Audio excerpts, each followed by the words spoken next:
We have received our DNA results back from the Washington State Patrol's crime lab from the items that we recovered last week. That would be the clothing and also the human remains. We are glad to say that those remains do come back as a positive match for Travis Decker.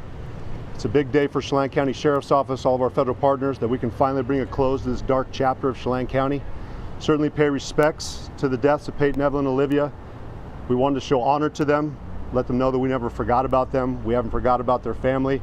To Whitney, we apologize that it's taken this long to get the closeness and the closure that we are looking for in this case, but I hope that you can rest easier at night knowing that Travis is accounted for. He is deceased. Our DNA results confirm that, and this will bring a close to our case. I want to thank our detectives, our investigative unit, for the amount of time, effort, and just overall sacrifice that they put in. They never relented on this case. They remained focused, and they made sure that, number one, justice was served, and most importantly, the law prevailed in this situation. We appreciate all of our federal partners, the FBI, the U.S. Forest Service, the U.S. Marshal Service will come up and talk after me, and then we'll take questions after that. We also had our partners at the Criminal Investigation Division, Border Patrol with their BORAT team, and also their BOR-STAR team. We couldn't have done this by ourselves. We're a medium-sized agency, as I've said throughout this process. We appreciate our federal partners standing up alongside of us, assisting us. We appreciate the Washington State Patrol. Specifically, I'd like to give thanks to operational psychologist Stacy Gutchett and her work and her forensics analysis of Mr. Decker that assisted us in our fourth search, pointed us in the direction of Grindstone Mountain, an area of interest that we wanted to search, and her insight and guidance led us to an important area to search where we did eventually locate Mr. Decker. Again, we couldn't have done this by ourselves. I want to thank the King County Sheriff's Office, the Snohomish County Sheriff's Office, the Spokane County Sheriff's Office for also coming alongside of us, allocating their air assets to us.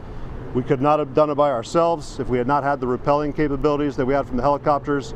Again, we would have struggled. They would have taken months longer, and we're thankful for that.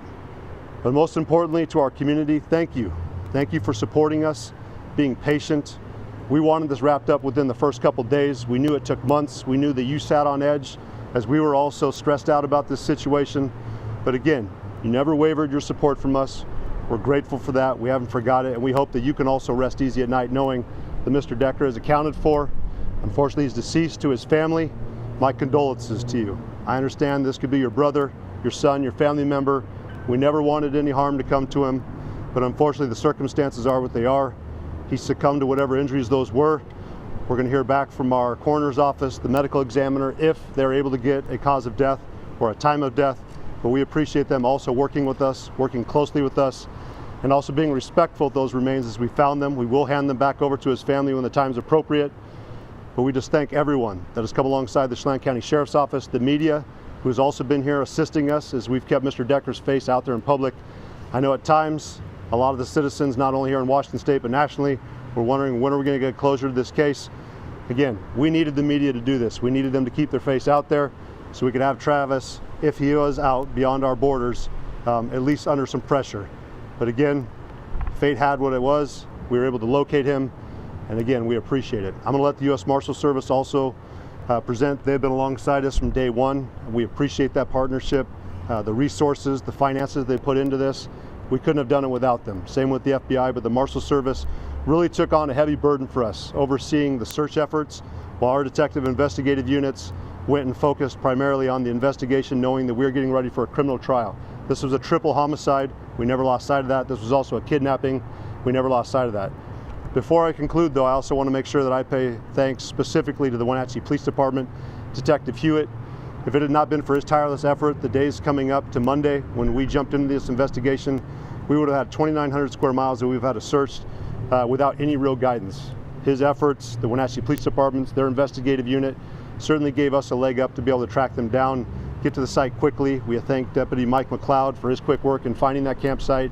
But again, not only nationally with our federal partners, state partners, but regionally we had help with the Douglas County Sheriff's Office, East Wenatchee Police Department, Wenatchee Police Department. But specifically, I want to make sure that Detective Hewitt was recognized for his efforts, his work. He certainly gave us everything we needed to jump into this investigation and get there quickly.